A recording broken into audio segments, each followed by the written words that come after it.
নির্জলা একাদশী বা পাণ্ডবা নির্জলা একাদশী হল হিন্দু পঞ্জিকার জ্যৈষ্ঠ মাসের শুক্লপক্ষের একাদশতম তিথি। নির্জলা অর্থ জল মিশ্রিত নয় এমন।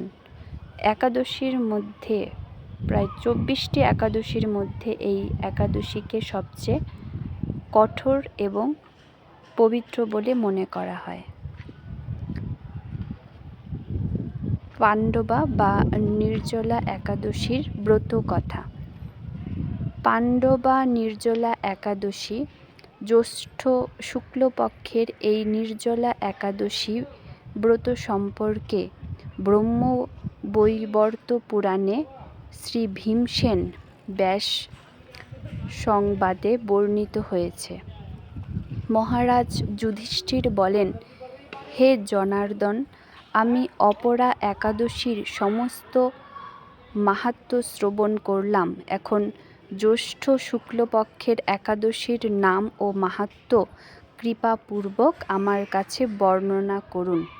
শ্রীকৃষ্ণ বললেন, এই একাদশীর কথা মহর্ষি ব্যাসদেব বর্ণনা করবেন, কেননা তিনি সর্বশাস্ত্রের অর্থ ও তত্ত্ব পূর্ণরূপে জানেন।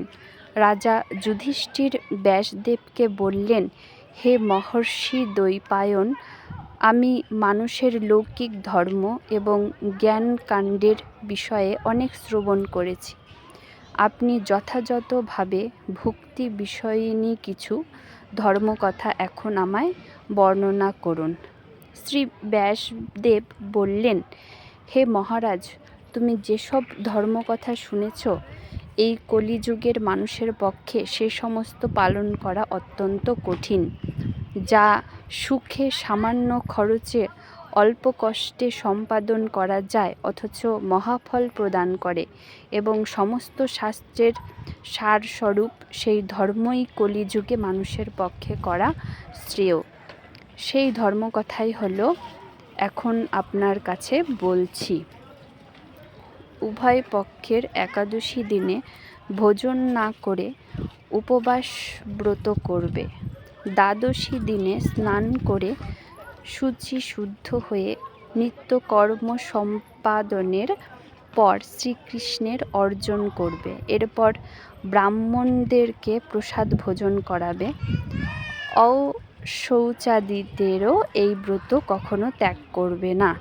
যে সকল ব্যক্তি স্বর্গে যেতে চায় তাদের সারা জীবন এই ব্রত পালন করা উচিত। পাপকর্মে রত ও ধর্মহীন ব্যক্তিরাও যদি এই একাদশী দিনে ভোজন না করে তবে তারা যম যাতনা থেকে রক্ষা পায়। শ্রী ব্যাসদেবের এসব কথা শুনে গদাধর ভীমসেন অশ্বত্থ পাতার মতো কাঁপতে কাঁপতে বলতে লাগলেন, হে মহাবুদ্ধি পিতামহ, মাতা কুন্তী, দ্রৌপদী, ভ্রাতা যুধিষ্ঠির, অর্জুন, নকুল ও সহদেব এরা কেউই পাণ্ডবা নির্জলা একাদশী দিনে ভোজন করে না। আমাকেও এই গ্রহণ করতে নিষেধ করে, অন্ন গ্রহণ করতে নিষেধ করে, কিন্তু দুঃসহ ক্ষুধা যন্ত্রণার জন্য আমি উপবাস করতে পারি না। ভীমসেনের এরকম কথায় ব্যাসদেব বলতে লাগলেন, যদি স্বর্গাদি দিব্যধাম লাভে তোমার একান্ত ইচ্ছা থাকে তবে উভয় পক্ষের ত্রয়োদশীতে ভোজন করবে না। তদুত্তরে ভীমসেন বললেন, আমার নিবেদন এই যে, উপবাস তো দূরের কথা, দিনে একবার ভোজন করে থাকাও আমার পক্ষে অসম্ভব। কারণ আমার উদরে বৃক্ক নামে অগ্নি রয়েছে, ভোজন না করলে কিছুতেই সে শান্ত হয় না। তাই প্রতিটি একাদশী পালনে আমি একেবারেই অপারগ। হে মহর্ষি, বছরে একটি মাত্র একাদশী পালন করে যাতে আমি দিব্যধাম লাভ করতে পারি, এরম কোনো একাদশীর কথা আমাকে নিশ্চয় করে বলুন। তখন ব্যাসদেব বললেন, জ্যৈষ্ঠ মাসের শুক্লপক্ষের একাদশী তিথিতে জল পান পর্যন্ত না করে সম্পূর্ণ উপবাস থাকবে, তবে আচমনে দোষ হবে না। ওই দিন অন্নাদি গ্রহণ করলে ব্রত ভঙ্গ হয়। একাদশীর দিন সূর্যোদয় থেকে দ্বাদশীর দিন সূর্যাস্ত পর্যন্ত জলপান বর্জন করলে অনায়াসে 12টি একাদশীর ফল লাভ হয়। বছরের অন্যান্য একাদশী পালনে অজান্তে যদি কখনো ব্রত ভঙ্গ হয়ে যায়, তাহলে এই একটি মাত্র একাদশী পালনে সেই সব দোষ দূর হয়। দ্বাদশী দিনে ব্রাহ্ম মুহূর্তে স্নানাদি কার্য সমাপ্ত করে শ্রীহরির পূজা করবে। সদাচারী ব্রাহ্মণদের বস্ত্রাদি দানসহ ভোজন করিয়ে আত্মীয় স্বজন সঙ্গে সঙ্গে ভোজন করবে। এরূপ একাদশী ব্রত পালনে যে প্রকার পুণ্য সঞ্চিত হয়, এখন তা শ্রবণ করব। সারা বছরের সমস্ত একাদশীর ফলই এই একটি মাত্র ব্রত উপবাসে লাভ করা যায়।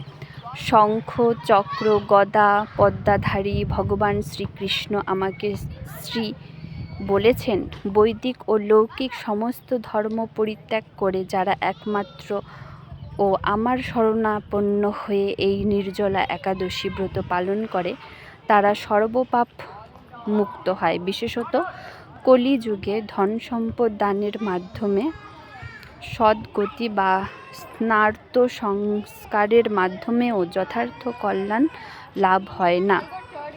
কলিযুগে দ্রব্য শুদ্ধি নেই। কলিতে শাস্ত্র সংস্কার বিশুদ্ধ হয় না, তাই বৈদিক ধর্ম কখনো সুসম্পন্ন হতে পারে না। হে ভীমসেন, তোমাকে বহু কথা বলার আর প্রয়োজন কি? তুমি উভয় পক্ষের একাদশীতে ভোজন করবে না। যদি তাতে অসমর্থ হও, তবে জ্যৈষ্ঠ মাসের শুক্লপক্ষের একাদশীতে অবশ্যই নির্জলা একাদশী উপবাস করবে। এই একাদশী ব্রত ধন ধান্য ও পুণ্যদায়িনী।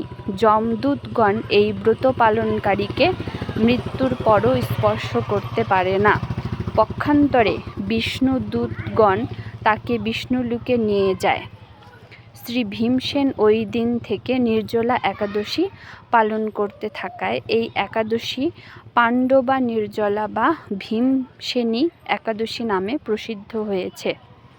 এই নির্জলা একাদশীতে পবিত্র তীর্থস্থান, দান, জপ, কীর্তন ইত্যাদি যা কিছু মানুষ করে তা অক্ষয় হয়ে যায়।